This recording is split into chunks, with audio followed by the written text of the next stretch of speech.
Hi, and welcome to the International Schools Podcast. I'm here, as always, with John Micton. John, how are you doing? Good. I love these little impromptu topics. They're like our little special, we throw it out. And so, Dan, when you said this cybersecurity, I was like, oh, what a coincidence. I just did a thing with senior citizens and with parents at where I work. So, and you just did one at ECIS. So it's Yeah, I really just kind did of cool a that we get to chat. exactly, yeah, cybersecurity for school leaders. And actually, this presentation is kind of a basic. We're going to go through that and we're going to discuss it and ask questions and stuff. So, yeah, I just did that. I've got a huge interest in cybersecurity and I'm getting much more interested in and much more active in it.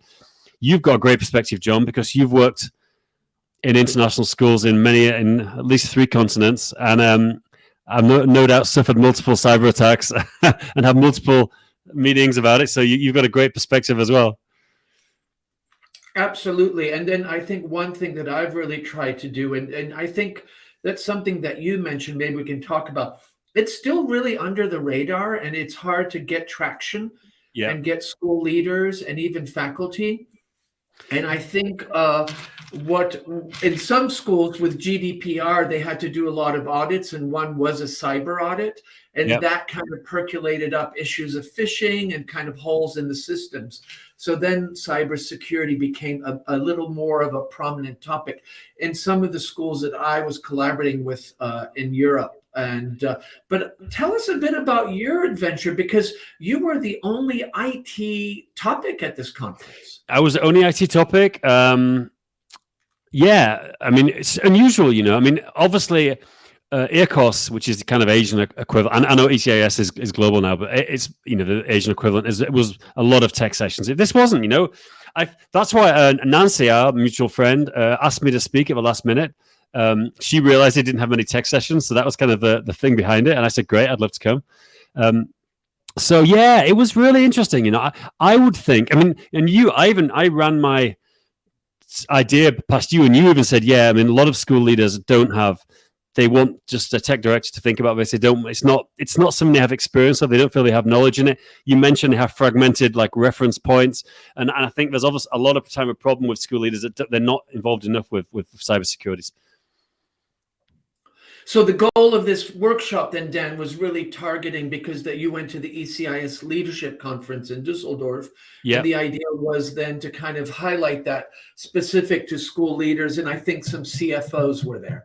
Yeah, exactly right. Yeah, exactly right. So, yeah, all kinds of people, curriculum people. Yeah, exactly. Some like head of elementary school. I mean, all different kind of leadership. But what we talked about was like, I put a slide on here, kind of the big picture. What is the big picture in terms of the risks to schools? We talked about the basics of cyber attacks. What is phishing? What is malware? How does ransomware fit into that, etc. Bit about the basics of cybersecurity, and then got into some Google security. We won't talk about the Google stuff today. We'll just cover the sort of general cybersecurity stuff. I mean, but Dan, I know you don't want to talk about it, but I think people need to understand it. And I know Microsoft is the same. Both those platforms invest a lot in their security environment. Yeah. The education space, and there are a lot of powerful tools. So I just think our audience should, understand both those ecosystems have invested a lot in that space. And I know you don't want to focus on that, but I think it's important to highlight. Yeah. And don't get me wrong, I'd love to. I want to keep our audience. You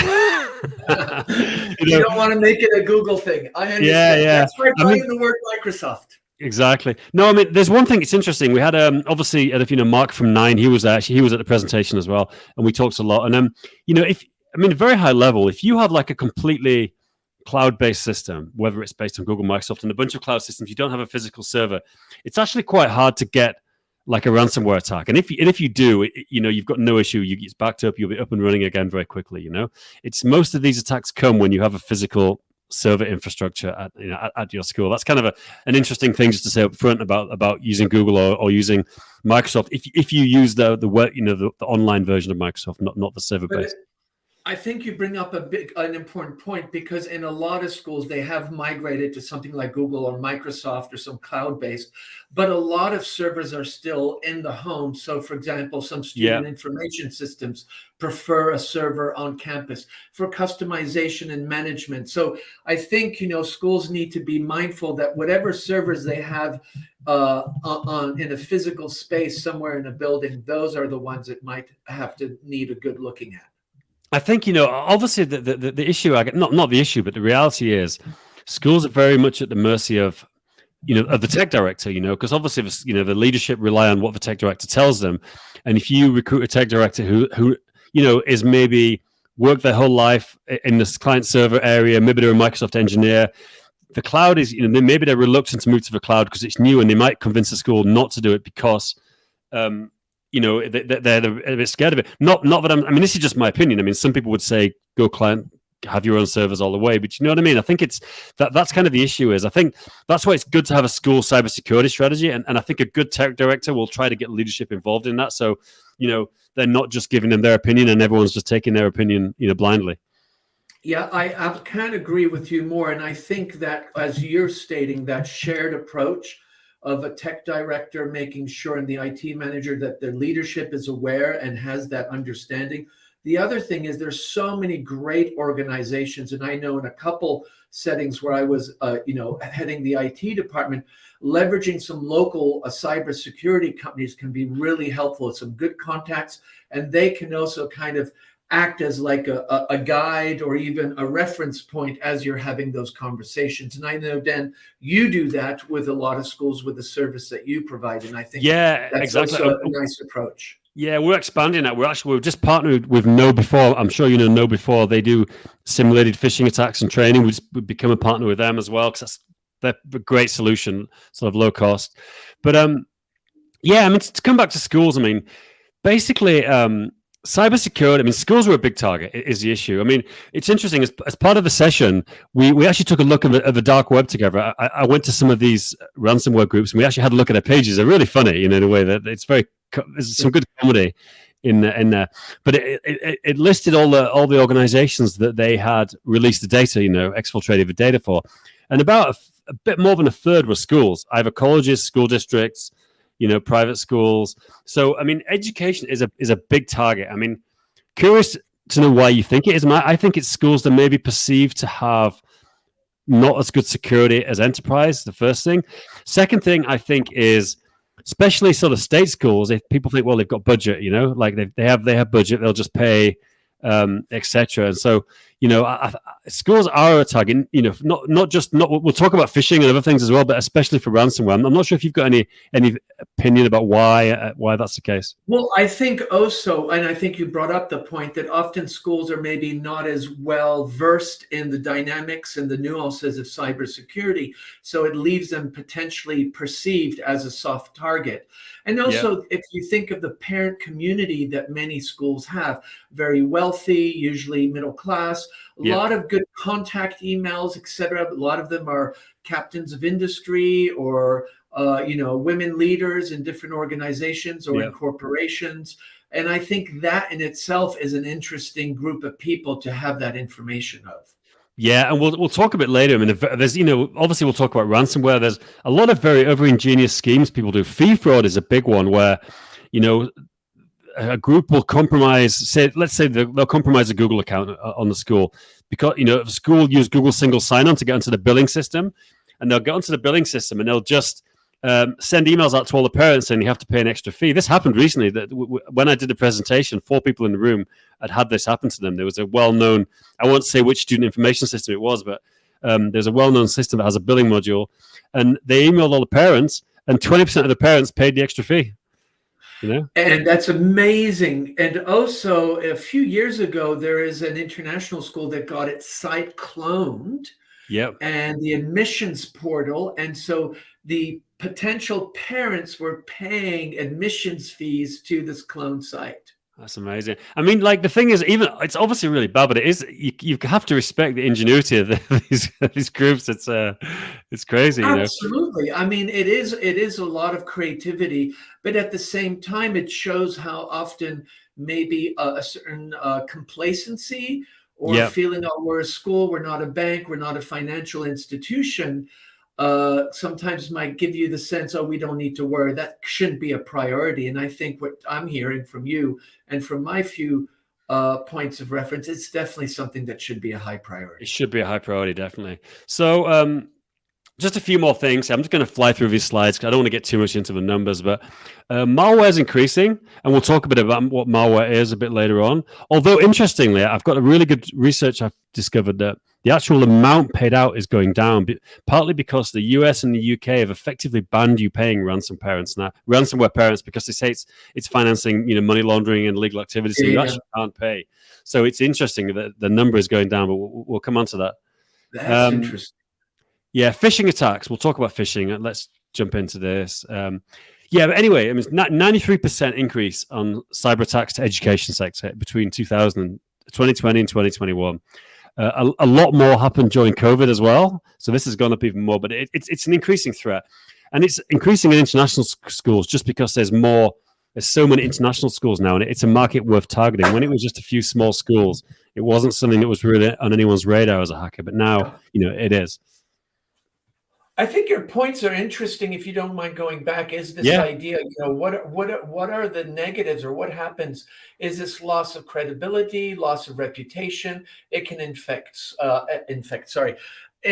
schoolwork. I mean, they're just this kind of domino effect if that happens. Yeah, well, let me jump onto the types of cyber attack, and then because we can talk about the specific points, like what actually are the risks. But I mean, I think a big picture for anyone listening to this, school leader, tech directors should know this already. But the idea is don't wait until a breach happens before you put the strategy in place.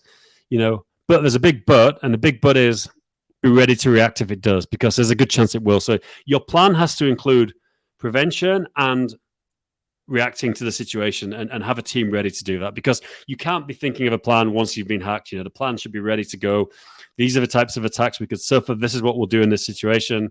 This is our strategy. And I think if you do that and you plan it in advance, just like the people who managed to plan a fully remote teaching were in an amazing position before COVID. If you plan ahead, then it will help you a huge amount, I think. So true. So let's go into the basics of cyber attacks. Like, these are kind of like the top 6, and we'll talk a bit about these individually.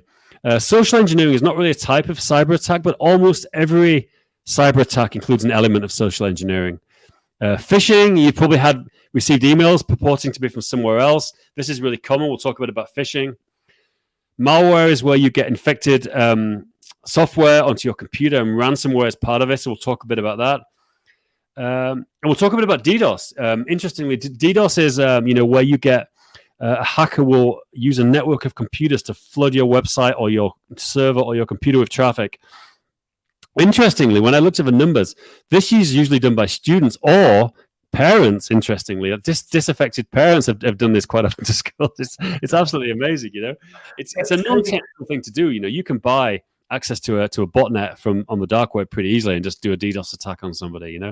So just so people know, social engineering means when humans versus humans are interacting with each other, and a human might give information over voice. Oh, you have it right there. Sorry. So it's the art of manipulating, influencing, or deceiving you in order to gain control over your computer system. And the hacker might use phone, email, snail mail, or direct contact. I mean, it could be, I could be social engineering you now, John, to get access to your system. I mean, it could be anything. What's really interesting, I think I've told you the story. I was at DEF CON, which is a hacker conference in Las Vegas a few years ago. It was absolutely amazing. I want to take my son there when he's a little bit older. But they had a social engineering room. And I thought I'll go there for an hour. I ended up spending a whole day there. I just stayed. I didn't go to anything else. I spent a whole day in this room. What this room was, it was a live. They were hacking live. So there was a stage, and they had a soundproof screen on the stage, so that the audience's sound didn't come. And they picked a company. So they picked Dell computers when I was there. And they had to call it Dell, and they had a list of things they had to get. They had to get the username, the password, and then there was like bonus things. There was your memorable information, your password number, da da da da. And these guys were just guys and girls on the stage were doing this. And it's interesting, because they had a soundproof screen. And one of the reasons was because when they put some sensitive information, they cut the sound, because you've got a room full of hackers who will immediately be hacking, all these people. And what was amazing is some of these people, 2 or 3 specifically, they got all the information easily, the username, password. They just kept going. They got their banking, they got their banking log on, their banking password. They got them to they got sent the code so they could set up the Google Authenticator app on their phone, so they could do the hacker could do two-factor authentication for them. This was all just on a phone call. This was no hacking whatsoever. They got the person to give all this information. I think people are. It's unbelievable. I mean, everything. They had everything. They had full access to their entire life, personal and business lives. I witnessed one where this young journalist asked this hacker, a young lady, and she ran a YouTube soundtrack of a baby crying, and then called a cell phone company and was making the baby cry. So she was newly married, and the person on the other side just couldn't handle the baby crying and pretty much gave everything. Well, that's really common. I mean, there's a common thing now. There's a few cases recently where, I mean, this is really taking this to a horrendous level where they'll call up people's grandparents and say they've kidnapped their grandchild, and they'll have someone screaming in the background, and you have to pay the ransom. And this is quite common, you know. And that's crazy. And I think that's an interesting point, is that a group, unfortunately, that is often targeted and usually not for any fault of their own, usually doesn't have as much awareness of digital skills as senior citizens. Yeah, exactly. John, you know, obviously you're an expert in this topic. You work with senior citizens on technology? I work with senior citizens, yeah. And the figure was just astounding. I mean, a few $billion every year in the US towards senior citizens. And working with senior citizens, I definitely can see how difficult it is, you know, especially when you are not as adept or not coming from a background of using a lot of digital tools. Yeah, it's amazing. There's a guy, I'm going to look up his YouTube channel. There's a guy called Hacker, what's his name? I'll put it in the show notes, but he's really, really funny guy. He basically, he targets people that are targeting, you know, like these old people and stuff. And he'll keep them on for hours, messing them around. And often he'll hack their computers so he'll pretend to be an old person. And, you know, they'll contact him thinking, you know, he's the old person. He'll then hack them. And often, he's amazing. Quite often he'll hack the video cameras in their office and stuff. And he'll be like saying, you know, you're wearing a blue t-shirt. And then they'll be freaking out and things. So I'll send you a link. I'll put the link in the show notes. Not that I am for vigilante kind of dispositions, but that's kind of cool because I've, you know, entertained some very sad stories with the participants in the groups that I support here in my hometown. So that's crazy. But interestingly, social engineering, I mean, just so you understand, I mean, 90%, effectively every attack relies on some kind of social engineering. It might be email. I mean, phishing is essentially social engineering.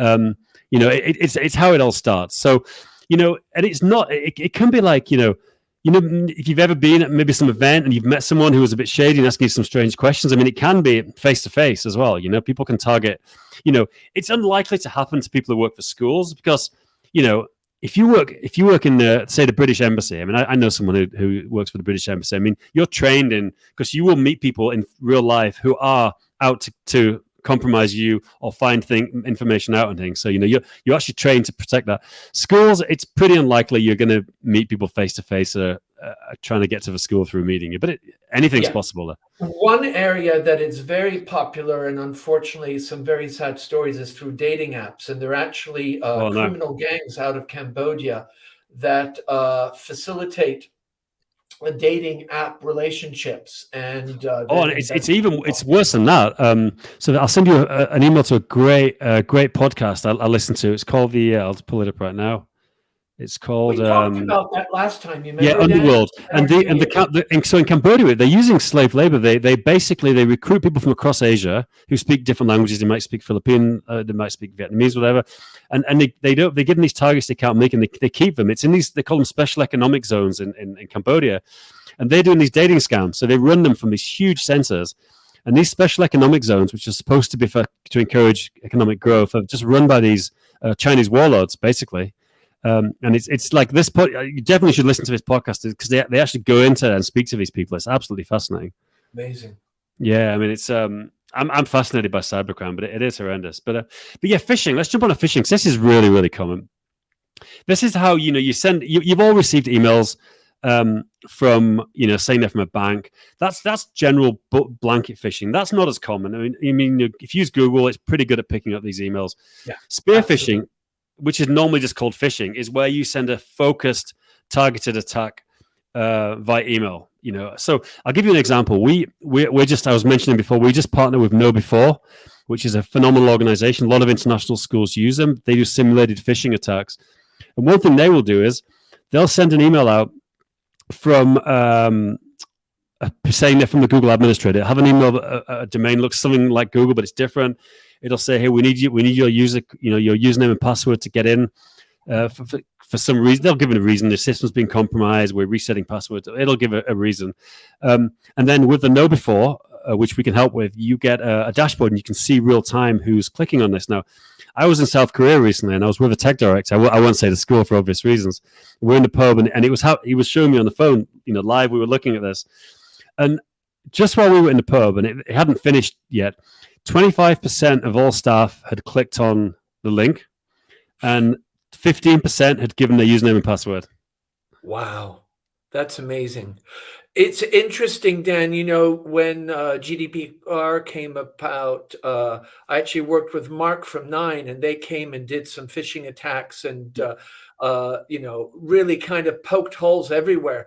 And it was very sobering to see how many potential holes you could have. And I think, every school should be getting an organization like you mentioned, or even yourself, or with a local cybersecurity company, and be practicing these phishing emails, and the spear phishing especially, because now with AI, I'm finding I've had a couple instances where the emails have been really good. And I mean, it's they're good. The Exactly. spelling mistakes and the funky links all gone. And it was just me thinking, no, I'm not doing anything with that organization, or I did, but not recently, and just spam it, But I think the spear phishing is becoming far more sophisticated. Thus, as you were saying, the importance of getting these practice runs with your faculties. Yeah, definitely. Get in touch if you're interested. And one thing I would say about that is, KnowBe4, it's quite low cost, so it's great. It doesn't cost you too much to do a simulated phishing attack. And if you're a tech director listening to this, or anyone, a school leadership person, and you want to get your your staff interested in cybersecurity, like, do this first, because then you come to these people and you say, "Listen, X staff member, you gave your username and password. The system's compromised." And you can come to it, and then you have a data point to say, "Look, 25% of you did this. That's a lot," And people realize they do need training at that point, I think, which, as you've done this yourself. So, malware. Now, malware is really interesting. Like, malware is where you get, some malicious software onto a system. Now, we talked in the beginning about if you've got a completely cloud-based system, it's not as dangerous. But there's a lot of types of malware. You probably heard about worms, Trojans. These are kind of the point of entry. I'll just mention a really interesting one that's happening a lot at international schools now is cryptojacking. I'm not sure if you've come across this, John. It's quite a recent thing. I read a couple things on LinkedIn about some people highlighting that. Yeah, I mean, it's not done maliciously, in the sense of it's not done to cause the school harm. It's just literally someone in the tech department is mining for crypto on the school service. Schools, if they've got some decent sized servers, they'll often do it at night or the weekends, and in their mind they're not doing any harm because they're doing it when the school's not doing. But it causes issues. A lot of energy and processing. Uses a lot of energy. Nobody can. I mean, it can cause servers crash, and this is very common. It's common across all businesses, but especially in schools. Because a lot of tech staff in schools think they can get away with it. That's crazy. Yeah. Now, ransomware is a huge point for schools. So ransomware. Some of you watching or listening to this may have unfortunately been a victim of ransomware. Ransomware is where you receive it's a type of malware. You receive this ransomware. It locks you out of your system, and they ask for a ransom. Always in crypto. So they ask for the ransom, and there's two real risks about ransomware.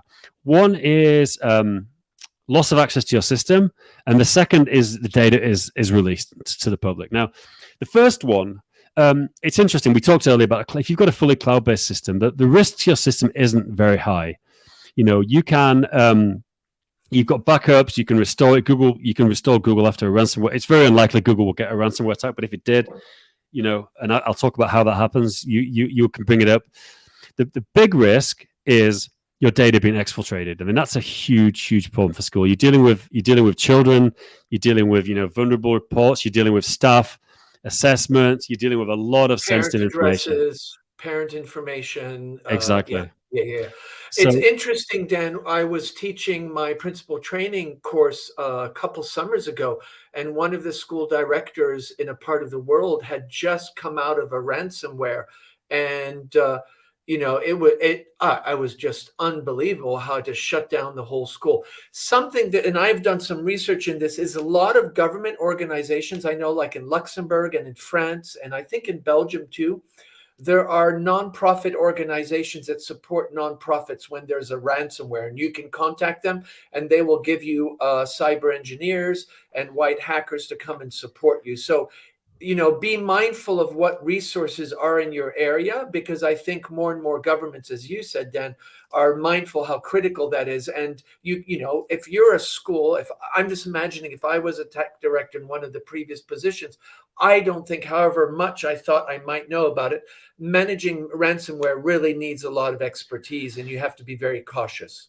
it does, and the reality is, they are gonna dump your data if you don't pay. That's the reality. Now, it's interesting. I was looking at the numbers. I mean, these even. I mean, and remember, if you pay, it's 35% of the ransomware groups then try to re-extort you later. So even if you pay, that's not the end of it. So paying is not the solution. It's easy for me to say. Like, don't pay. Yeah, of course. But and if you do pay, normally your cyber insurance is going to be dealing with this. Now, because international schools are normally not in the US and the UK, and they're in a grey area legally, some do pay. There's no doubt about it. I think very few will ever admit it, but quite a few do pay. I just think, again, if you are a school leader and IT team and thinking you don't have anything, look at the local resources. There's some very reputable and excellent organizations supporting nonprofits in this area. So, Yeah. for example, in Luxembourg, we had a thing called the Circle, and it was a whole bunch of volunteers that were in the industry and for-profit companies, but volunteered their time for NGOs, and they were fantastic. That's great. I mean, and the thing is, it's interesting. As part of my talk, we took a look at the dark web. Now, the dark web is really interesting. It's because I'm fascinated with cybercrime, as you know, John. This is like a huge. I listen to podcasts about it. I just I know a lot about it, and the dark web's interesting. That's why I don't bring devices to your house, Dan. I'm not a hacker, John. I'm just an enthusiast. I'm just interested. No, but what's interesting is, by the way, I couldn't even get the Xbox working today, so I'm supposedly this technical guy. And my wife, embarrassing, who's not technical at all, came and got it working.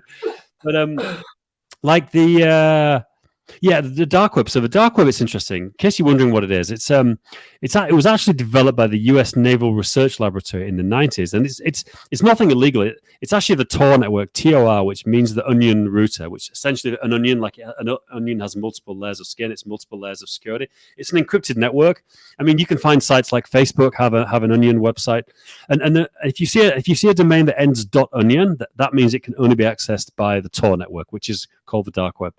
And you have these dark web marketplaces. Most people have probably heard of the Silk Road and Ross Ulbricht, which was closed down. Now there's lots of these networks and all kinds of trades in illegal activities going. And one of the things is obviously ransomware.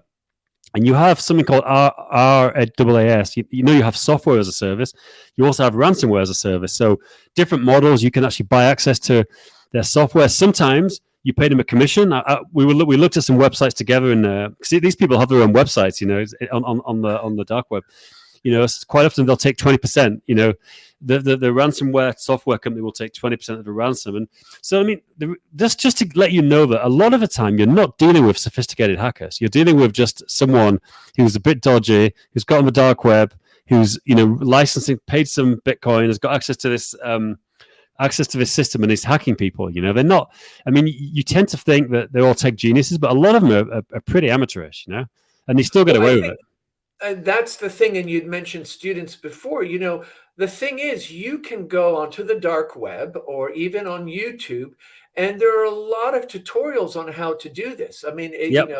pretty much if you have an internet connection and are willing to listen to a video and are used to, learning from visual and audio, you can quickly walk away with some tools and strategies to cause some harm and damage.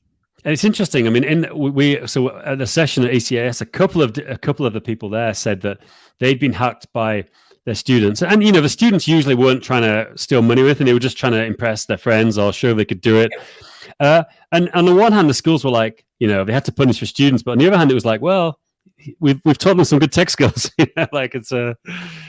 But the thing too is you have to be mindful, because if students do that, there can be legal repercussions in certain There can countries. be.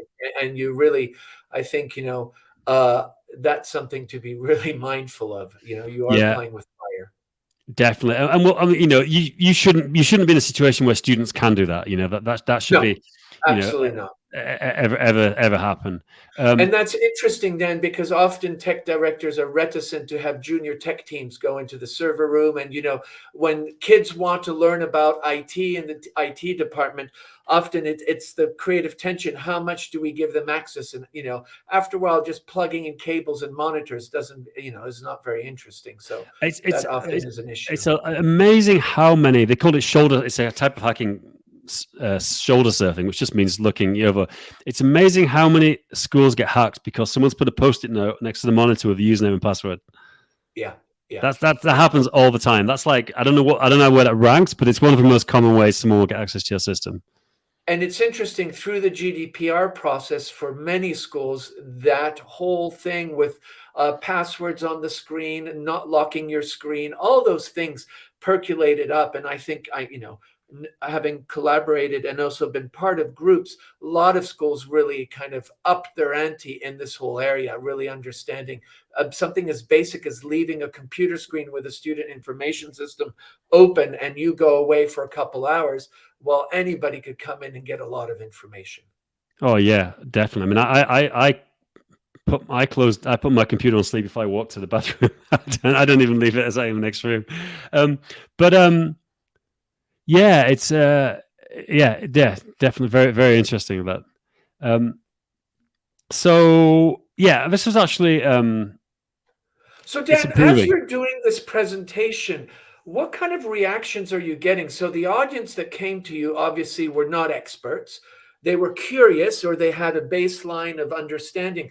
What were kind of the reactions as you're going through these slides, which are quite high stakes? Some of this stuff we're talking, potential major issue for us. Yeah, I think it was a surprise, especially when we took a look at the dark web together, and they were just how in the open it is. Here's you could just buy access to a ransomware attack there on how easy it was, how open it was. I think that was a surprise to people.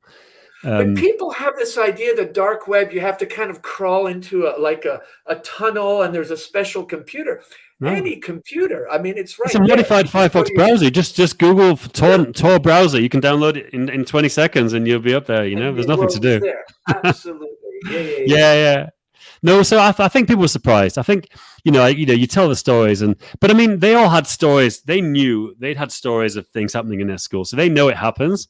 I think in a sense, people don't want to think about it. It's just like, because. So what, Dan, I want to stop you on that, because that's really important what you're saying. They don't want to think about it. What is the reticence of generally educators and just people and companies even that just don't want to deal with the cybersecurity? Is it because they think it's not their issue, it's not a problem, or is there just too many other things that are kind of blurring the noise of cybersecurity? I think there's different reasons. I think part of it is like, why do a lot of people not go and get a regular health check? Maybe they're scared of what they're gonna find out. That's actually a real thing. I think that's one reason. I think they've just got another too many things to think about. They'd rather just let the tech director think about it. They don't, leadership doesn't want to have to worry about it. They don't really understand it. It's not something they really know, and they don't. They think they'll have to invest a lot of time to get up to speed on this. I think, I don't know, in my opinion, that's a couple of reasons. No, I mean, it resonates. I've done many workshops, and I would say the people that are most engaged and really is the senior citizen audiences that I work with. Interesting. Definitely, it's a big issue How for do them. they react to it? Are they surprised how easy it is, or They're aware, but they're really concerned at their capacity to be nimble enough, especially, remembering different passwords, having different layers of passwords. When you're working with people that are between the ages of 70 and 90, there are different capacities to remembering and managing. And for quite a few of the participants, they don't come from a digital world. A smartphone is something that their child gave them. So they yeah, definitely. So we've just discussed the Tor network. So DDoS. This is one of the last ones we'll look at. I mean, this is pretty simple. It can be linked to a ransomware attack. So essentially, a DDoS attack might take your school website down. It might take your school server down. It might take an individual computer down. Someone could then often people ask for a ransom to get it back up again. But often, we mentioned at the beginning, often students do this. It's quite easy. You can buy access to a ransom, a botnet on the dark web, for not very much money and just cause some trouble. Parents have done this, which astounds me that an international school parent would do this, but it happens. That's just incredible. I find that just amazing. It's just like, that's really vindictive. Yeah. Just when you think you know everything about the world, but so that's DDoS. And then this is one thing I want to talk about. Malicious insider shoulder surfing. These are just something. This is basic. It comes under the social engineering umbrella. So you have someone in your IT department. Maybe someone offers them some money to get access. Maybe they're annoyed about a bad performance review. Maybe they got something against the school. But a lot of attacks in companies and in schools happen from someone in the IT department who's disgruntled or gets paid by somebody else. And also, I think so often people forget when, it's the unfortunate situation, you have to let go a staff member. You should actually be shutting down all the accounts as you announce it, somebody in the background. I've heard of schools that forgot, and it's 2-3 weeks later, and suddenly they send a big spam email to everybody. This is, security card, access to accounts, really understand. That's why mapping your systems is so important. Who has access to what levels becomes really important, especially if you get into some type of situation where people have to move on. Yeah. Exactly. Shoulder surfing. I mean, we mentioned before, if you have a student tech team, they go into the server room, someone's put a Post-it note, or someone's typing in, they got a password written down, like a lot of, it's, we think about the genius, mysterious hacker in his black hoodie, but often it's really basic things for how people get hacked. Yeah. So man in the middle, this is really interesting. This is kind of at the last of the attack. So when this was maybe 10 years ago, I was in Prague. I met a friend of mine. I won't say which country he's from, but let's just say it was an Eastern European country. Good friend, very, very technical guy. And we were in there, and we were in Starbucks. And he said, "Oh, do you want to see what that person's looking at their computer?" And I was like, I was thinking, he thought he was bluffing. So he pulled up his Firefox browser, and there's just a Firefox extension, nothing technical, called Firesheep. And he just he clicked on their name and pulled up their Facebook account on the screen. Like he could see what they were seeing on their screen. He had full control over it. Now, this is a man-in-the-middle attack where, if you've got an unsecured Wi-Fi network, you can essentially use something called a packet sniffer. Now, Firesheep doesn't exist anymore. There's tools like Wireshark and things, and you can easily intercept the traffic. Now, this was before the days of, SSL. So now if you see a website, it normally says HTTPS instead of just HTTP, and the S is secure. Like Facebook in those days, wasn't SSL, wasn't HTTPS. Now it is. So it's not as easy to do that. But what people can do is, you're at Starbucks, someone gets access. They use Wireshark. They got in. They see all the traffic, and they'll often see usernames and password which are from unsecured. You might be entering a password to an unsecured website. Maybe it's your golf website, something like that. Now, 75% of people use the same password for everything. So if you know their password for their golf website, you know the password for their Microsoft account. So, this is why, I think all schools should recommend, for leadership at least, if not all staff, if you're ever on a school laptop and you're traveling in an airport, at a cafe, open Wi-Fi, just use a VPN, Yeah.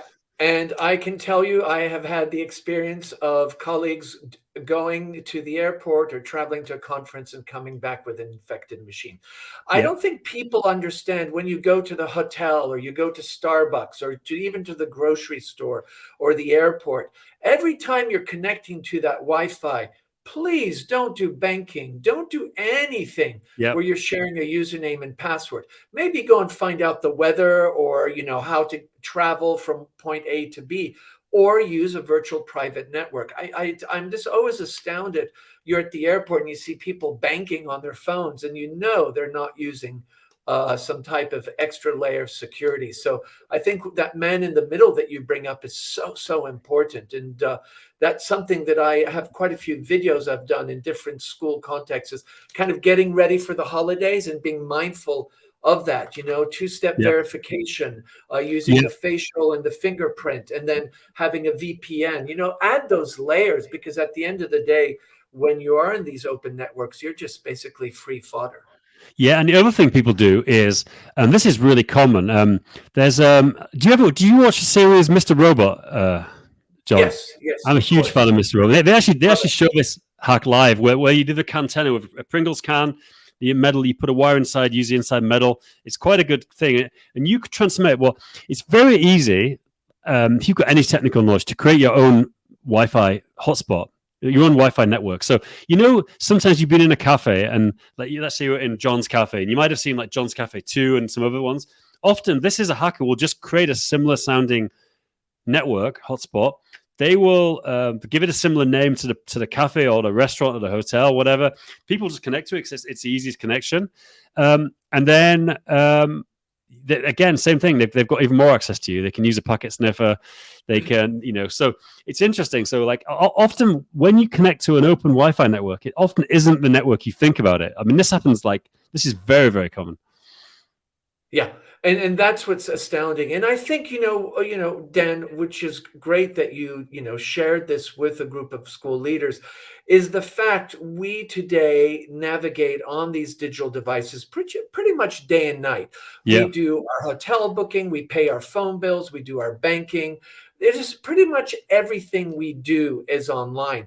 And so to really navigate that without this basics of cybersecurity, I Yeah. think is really, shortchanging yourself. And I think schools, and I'm going to be a bit on my heart, should do much more vigorous efforts to be Much more. training and making people aware, especially their students too, and their faculty, because faculty travel all over on the holidays. So I think Yeah. it's still a topic that's not amplified enough. Definitely. I mean, yeah, exactly. I mean, obviously, John, you're very, you present this on the principals training centers. Obviously, the schools you've worked at, you've really pushed this. But if you were going to guess, like, what percentage of schools do you think don't give their staff any awareness or any kind of training about this? Do you think there are some schools that don't do anything?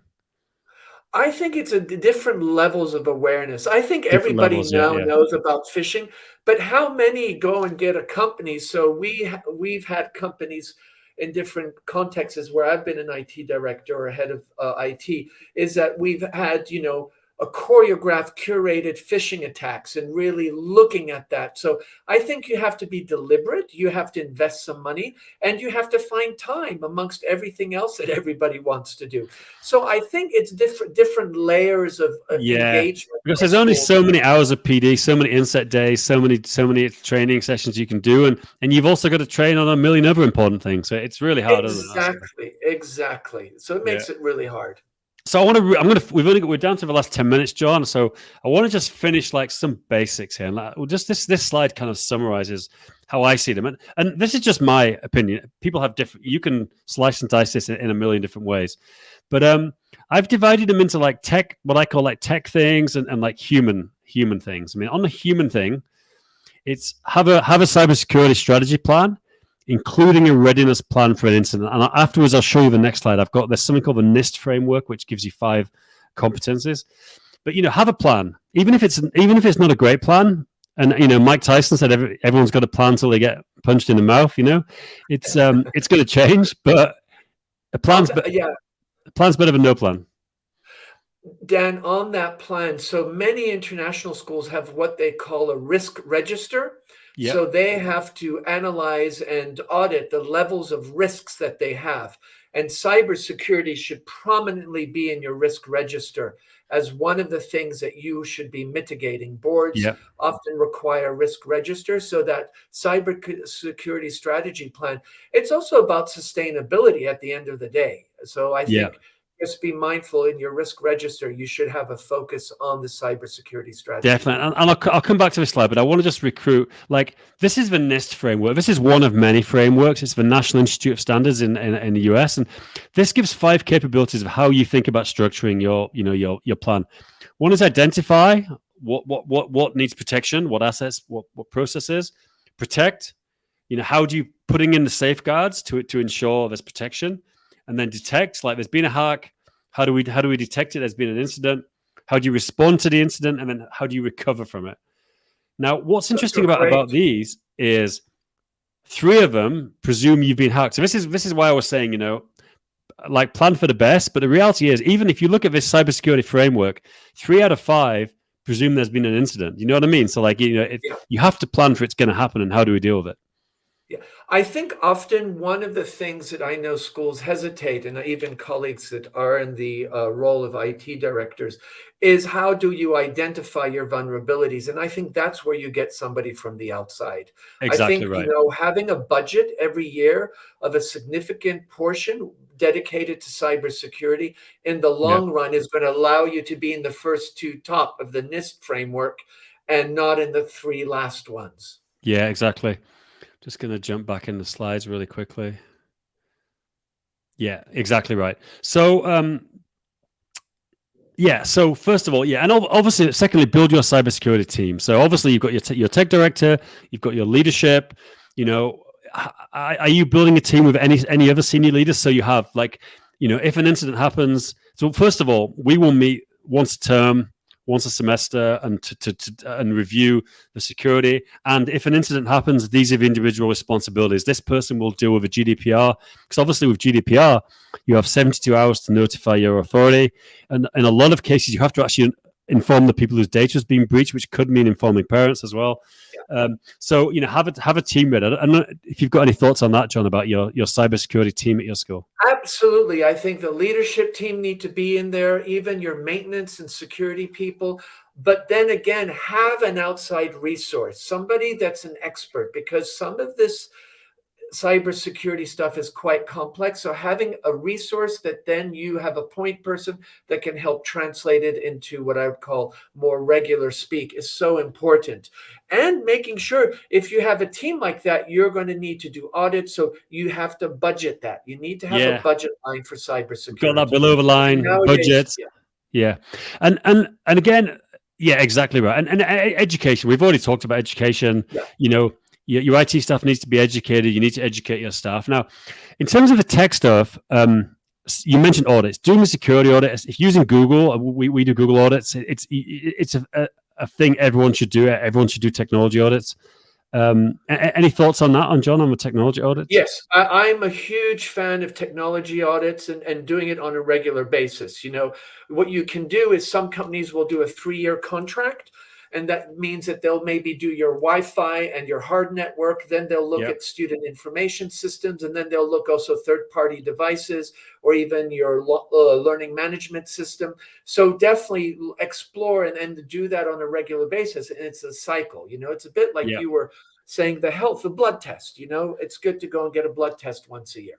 Exactly. And then other basics. I mean, we've already talked about backups, do regular backups, and a good firewall. Now, I've actually missed one out of this list, and that one is, I'm sure you know, is 2-factor authentication.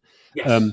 Now, 2-factor authentication, this is where you can either get a text message, an SMS text message, as an extra layer of security, or you can use an app like Google's Authenticator or Microsoft Authenticator. Now, or you can even use a physical hardware device like a YubiKey. Now, of those, the safest is and the best is the YubiKey, but that's obviously more of a hassle. So people have to have a physical key. Second best is use a Google Authenticator app or a different app. Third best is getting a text message, because text messages can be spoofed, it can be made to look like, and it can be redirected. So, any thoughts on those tech factors, John? So two-step verification, I am a huge fan of. I know for some schools it's quite complex setting that up. And so one thing is maybe think of layers of two-step verification. So for example, everybody in your business office, everybody in your admissions should have to, and any leadership team member, when they're walking on their phone, they should have two-step verification. Yeah. Maybe you won't have all the faculty, but I definitely, you want to move to a place where everybody is using two-step verification. And if you're in the Google Education Workspace or the Microsoft Education Workspace, those now are far more nimble and much more easy to set up on a large scale through an Active Directory. So I think those are things definitely to consider, the two-step verification. Yeah, yeah. I don't know how people, even if you're just getting a text message, it's better than nothing. And yeah, exactly. Great point. I mean, and like that's a really good point you made, because it's all about doing something rather than doing nothing. Like you can't be 100%. Like if you were up against a dedicated state actor, everyone in the world could be hacked. Everyone. There's Yes. nothing you could ever do. Even you, John, who's got good cybersecurity knowledge, myself, who's got fairly good knowledge. There's nothing we could do. Fortunately, a highly motivated state actor probably isn't bothered about us, but anyone can be hacked. We hope. No, but I mean, everyone can be hacked. Surprise tomorrow morning. Yeah. Well, no, everyone can be hacked, and it's just a case of how much does somebody want to hack you. If someone's motivated enough and they have the right resources, that you can be hacked. So like you say, something is better than nothing. That's the key point. I want to quickly fly through just to one more slide at the end, just to mention Google quickly. So Google nice presentation, Dan. Thanks very much. Yeah, based on a Google presentation. So Google, I mean, we're obviously a Google partner. I mean, the vast majority, I think something like 80% of international schools use Google, and which is great as far as I'm concerned. Google has really good security. Even if you use the free version, the security is good. There's a huge number of phishing attacks, malware attacks every day on Google, and it blocks the vast majority of them. Now, and Google itself has a lot of security on their data centers, etc. I won't stop too much on these slides. What I do want to say is also, Dan, and I think it's an important point that you're bringing up, Google, and Microsoft mirrors many of the things that Dan is sharing, because I know even though Google might dominate, there are a lot of schools working with Microsoft. One thing to avoid is not have an internal email server. You really want to move your email to the cloud, because Great point. There's a lot of cynics out there. It's like, oh, Google this and Microsoft that and Apple this, but they have the best paid cybersecurity experts on their payroll. There's no way your internal IT team, and no disrespect to all the fantastic men and women that are in IT departments around in schools, but there's just no way you have enough knowledge or capacity to keep up with everything. And so if you have an internal email server, my advice is get to the cloud ASAP. Yeah, I mean, I've heard different numbers of the average time to do a patch for a server update, anywhere between 3 days and a month. But it's not immediate in most cases. Yeah. And on your physical server, and Google is updating. So it's, great point. I mean, if your Google is going to get hacked, most of ransomware in Google comes from one way. There's a Drive desktop sync, which I would say just turn off is my advice. That's where you can sync all your local files up to your Google Drive. Some people have it if they want to save local files, and this is how malware, in my experience, typically gets there. Also, some Chrome extensions, some Workspace apps, So I mean, when you're doing your audit, that's one of the things we do in our audit. We review all these apps and extensions. We check about desktop sync.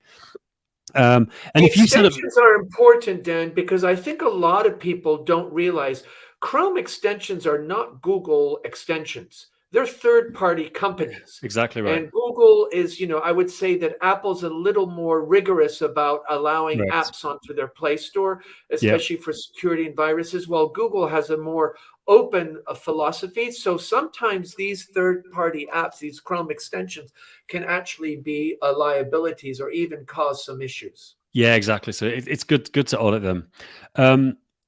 I mentioned before Google security audit. I'm going to just mention as well Workspace Education Plus. There is a paid version, and not everyone can afford it. So and like I said, the free version has great security, but there are some amazing things you get with Workspace Education Plus, and I want to just mention a couple here.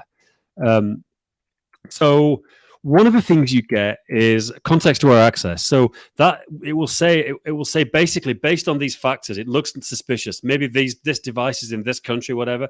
So it gives you a lot of specific, very specific ways to check things. The really interesting thing is Security Sandbox. Now, this is something that's only in Education Plus, and what you can do is when anybody receives an email attachment, it executes that file in a secure sandbox automatically. So then, you know if it's ransomware, and then you can block, and then you can immediately delete that email that went to all the people who received it centrally. So that sandbox is a big thing. Being able to run something in a secure environment, run every attachment in a secure environment, and then see if it's malware. So Dan, to piggyback on the sandbox idea, a lot of firewalls will do that. So I know I worked with Fortinet, and we had a sandbox, and every attachment and file went into the sandbox. Yeah, so and again, have a good firewall. Yeah, sorry, John. Yeah. No, I just wanted to say that that's the same idea as what Google's doing. But if you don't have Google, but you have a really robust firewall and get some good training, many of those will have that exactly feature. Right. Yes, Sonos, Fortinet, all the big brands are pretty good at this sort of stuff. And you also get an alert center, you get security dashboard. So a lot of things. I won't go into all these things now, but just if you're interested in it, get in touch. It is definitely worth it. I mean, a lot of international schools are upgrading, but like I said, the free version is very good. The free version is very secure. So whatever you use, you're pretty secure. And honestly, Microsoft's very secure as well. I'm not a Microsoft expert. You've had more experience than I have using it, but Microsoft puts a huge amount of effort into securing its data too. Yeah. Definitely. I've been very impressed with Microsoft on the back end. I know the IT teams that I manage that were working the Microsoft ecosystem always got some fantastic training. And I think at the end of the day, it really comes down to basic education, awareness. Yeah. And apart from awareness, actually letting people experience what a phishing email's like and being mindful. And I know one thing that happened in one context that I was running the IT department is we did some phishing practices. And then we actually created an email called phishing at, and people would send an email. I'm not sure if this is a phishing email. Could you tell me? And that was like, perfect. We're at the right place. It's in the name. We're right there. You sent it, forwarded it to phishing, and you're asking, well done. I mean, that's where you want to get is that basic knowledge enough that they're not sure. They move it to somebody that does. And I think you can set that up as a school, is to have that awareness. And it's a bit like first aid. We all have to do first aid. Yeah. Every teacher in every international school, every 2 years has to do first aid. Well, why not do a little cybersecurity every year? Exactly. John, great note to finish on. It's been a fun chat. Thank you very much, as always. Yes. You've got a great perspective. You've got a great perspective because you've worked for a lot of schools and you've seen the progression. Like, you've been in the game for a couple of decades at least, and then and you've seen it come from no internet to this current situation. Absolutely. And I think the next level of issues is all AI. What does it mean when you have sophisticated AI taking over the phishing attacks, the spear phishing attacks, where this can be automated? And that's a whole other topic. Yeah, it's already happening. I've been reading about it. It's already happening, and it can really, hopefully the AI, the cybersecurity AI can match the hackers AI. That's what I would hope. Absolutely. Absolutely. Great topic, Dan. Always good John. to catch up. Thank you to everybody for your support. And drop us some notes if this was helpful and any ideas that you want us to unpack again. Yeah, John, I just want to say in closing, when I did this session last week, we had 3 podcast listeners in the room, which is great. So that's great. Yeah, no, it's been wonderful. And I actually had a friend, they went to a conference far away, and they said, and they were coming to visit me afterwards. And the person said, "Oh, I listened to their podcast." Great. Great. No. And we really appreciate the support. Yeah, we do, and definitely. The messages and the retweets. Thank you. And we feel so fortunate to be able to do this, but also, Dan, I think we really enjoy the guests, and they're also gracious and generous. Definitely. Yeah. And like, please give us a review on whatever you use, Apple Podcast. Please send us an email. John and me love to get emails of people saying they've listened to the podcast. It's great, because a lot of the time you kind of like, we're talking here and we don't know who's listening and we don't get any feedback. So if you do listen, even with negative feedback, we'll take it all, on the chin, so let us know.